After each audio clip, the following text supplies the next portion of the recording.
Hello, I'm Gemma and I'm the Learning and Community Engagement Officer from John Wesley's house in the Museum of Methodism. And today I'm going to be showing you how to make your own rattle drum as part of the Children's Summer Fete with Benjamin Franklin House. And for this activity, you're going to need two 10cm cardboard circles. I've cut out 8 2.5cm squares, and we might not all use all of those, but I cut some extra just in case. And for one of those squares, I've taken off the top layer of paper so we can see the bumpy bit in the middle is showing. And it's best to use a cardboard box from a delivery probably for this, because the cardboard's a bit stronger. You'll also need some string that's about 25cm long. A strong paper straw or an old pencil. You'll also need some beads or buttons or something along those lines. Now, I found some small jingle bells that were left over from Christmas from some wrapping, so I'm using a couple of those, but like I said, beads or old buttons will do as well. So once you've cut out your circles, the first thing you need to do is decorate them. Decorate one side, and you can use paint or pens or anything you like. Now, I had some craft tape, so I've just decorated mine with stripes on both sides there. And then put one to one side, and then with the first one, what we need to do is position the string so it's in the middle, and ideally you want the same amount of string each side of the circle. And because it's 25cm long, that would be about 7.5cm, and it doesn't have to be really exact, but just roughly. So I'm just going to measure that here, so that's about right. And so I'll put that over there. Now I'm going to hold this in place in the centre here, and then get some sellotape, so that's roughly in the middle. Just get a piece of sellotape and pop that in place. So you can see I put the tape over the centre there, so that's holding that nicely in place.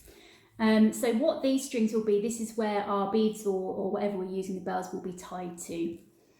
So next we need to secure our handle, which is going to be, for me, the paper straw.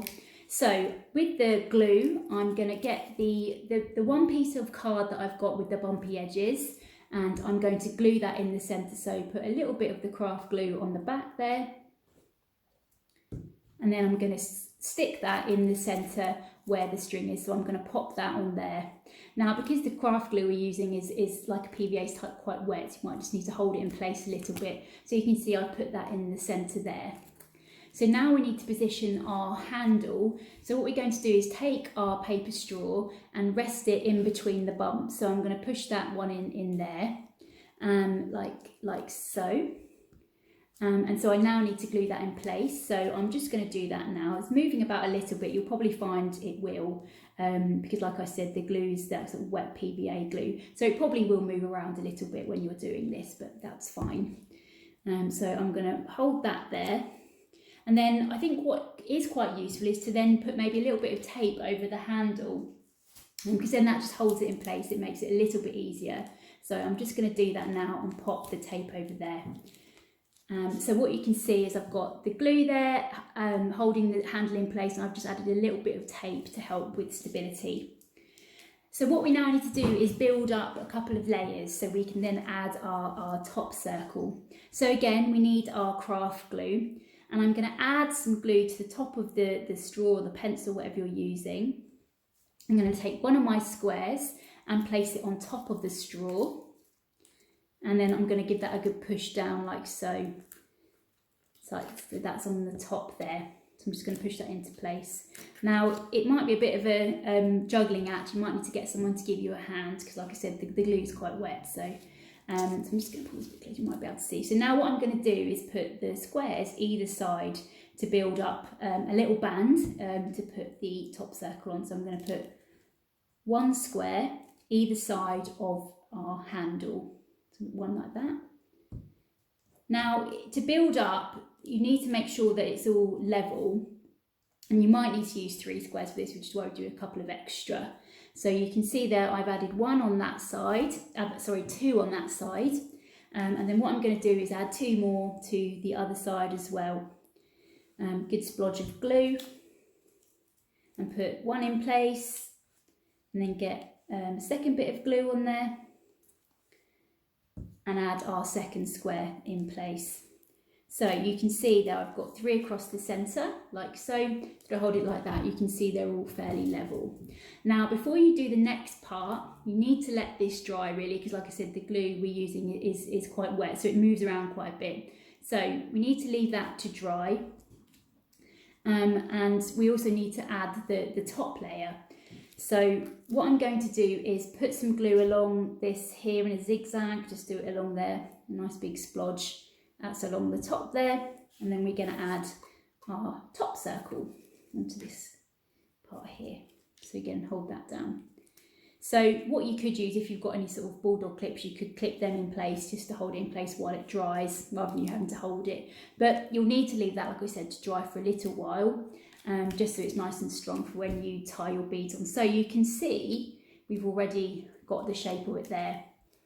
Now you can see around the edges we've got a little gap there, and if you've got tape, you could always add some tape around the edges to tidy it up a bit. But that's the first part there. So because, to save a bit of time, I made a little model earlier just so I could show you the final part, and this is dried. So you can see here, this is one that I made and got a couple of sequins on there. And if you twist the handle, you can already hear where the string hits, then it makes that noise there. So now you've got to tie on your beads or buttons or whatever you're using. So I'm just going to tie the bells on here. So what I did with my string was just add a tiny little bit of glue to the end, because I'm using some garden string that I had spare, and it just went very frayed when I tried to put it through. And then just do a double knot. It's a bit fiddly, so you might want a grown-up to help you just with tying the knot. So I'm just going to do a double knot there, so that's nice and strong in place. And then on the other side, just thread this through here. Hopefully that will go through okay. It's a bit tight, so I can try and get that through. There we go. Pull that through. And then I'm just going to tie a knot in the end there as well. And nice and secure. There we go. So I've done that. So I've now tied my bells onto my rattle drum. And if you haven't got bells, like I said, using beads or something is absolutely fine. And the idea is now that's done, when you twizzle the handle, it should not only ring the bells, but it should hit the cardboard as well. So that's your rattle drum. So I'll give it a quick go. There you go, so that's working nicely. So yeah, thank you very much for joining us today, and I hope you enjoy making the rattle drum, and I hope you enjoy the rest of the activities that we've got for you today. Thank you very much.